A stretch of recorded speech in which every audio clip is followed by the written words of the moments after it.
Olá a todos, Shalom Adonai. Hoje eu quero falar sobre a Universidade de Harvard. Foi a igreja quem inventou o ensino universal e o ensino superior.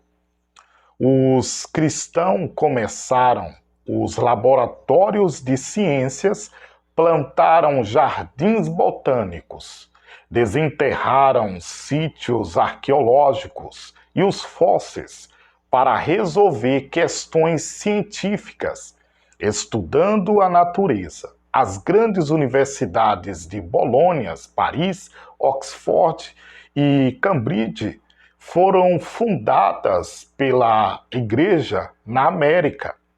Ou seja, cerca de 87% das primeiras 119 faculdades foram criadas por cristãos, com o fim de educar a juventude na sua fé cristã.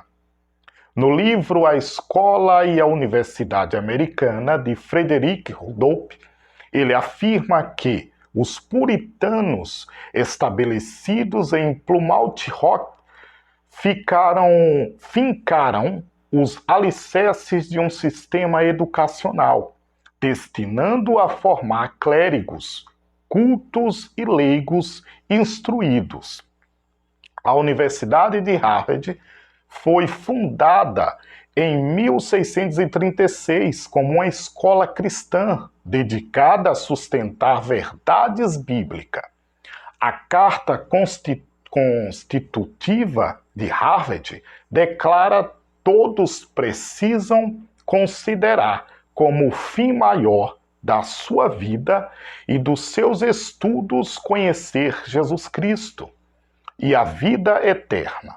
O ensino superior de Harvard foi fundado sobre o lema Veritas, ou seja, a busca pela verdade. Hoje, as universidades querem nos convencer que a verdade é uma convenção social e que toda a afirmação de verdade é apenas provisória.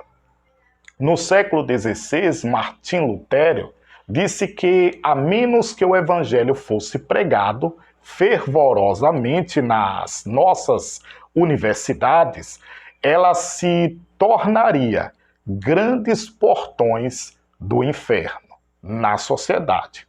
Abraham Lincoln certa vez disse: a filosofia da sala de aula em uma geração é a filosofia dos próximos governos.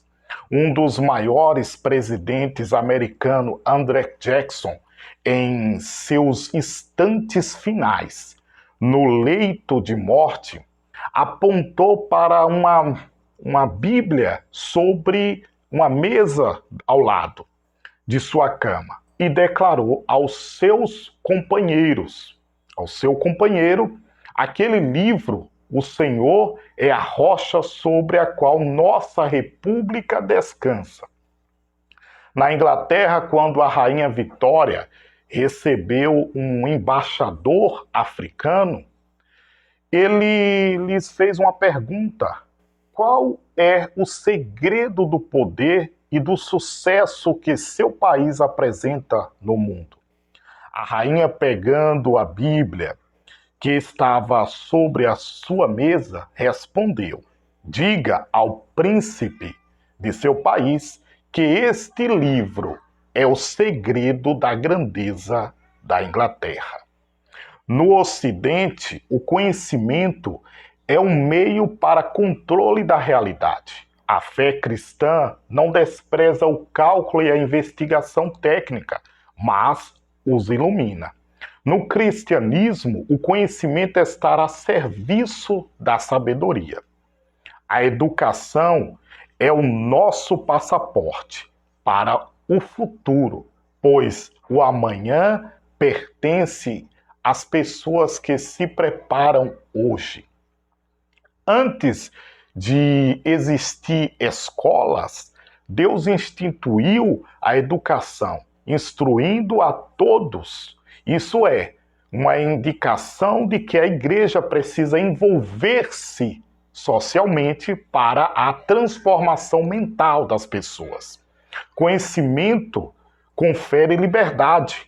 Em João, capítulo 8, versículo 32, diz: a falta do conhecimento faz o povo perecer. O conhecimento é útil para formar pessoas úteis. As instruções teológicas e pedagógicas transformaram a sociedade.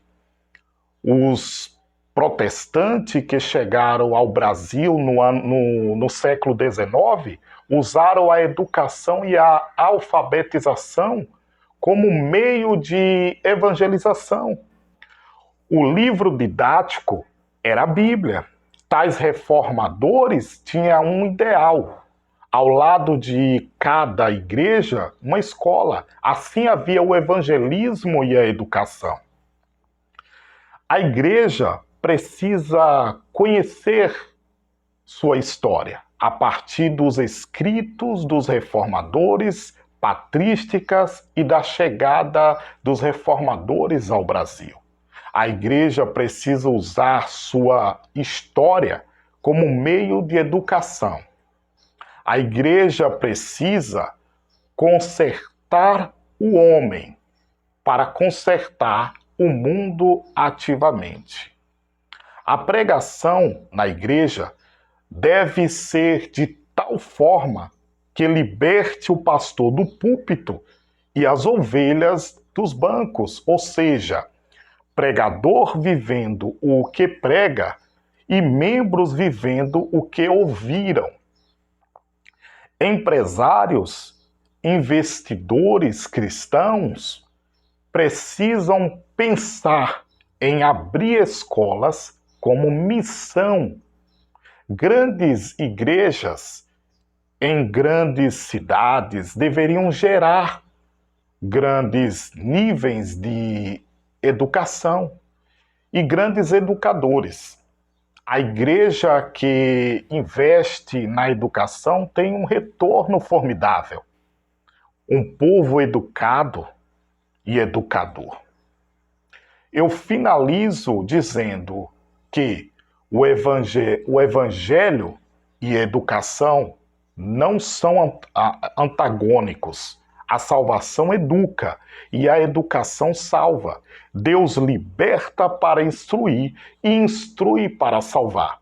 Evangelizar sem oferecer conhecimento e educação é simplesmente uma mudança de uma escravidão mundana para uma escravidão religiosa.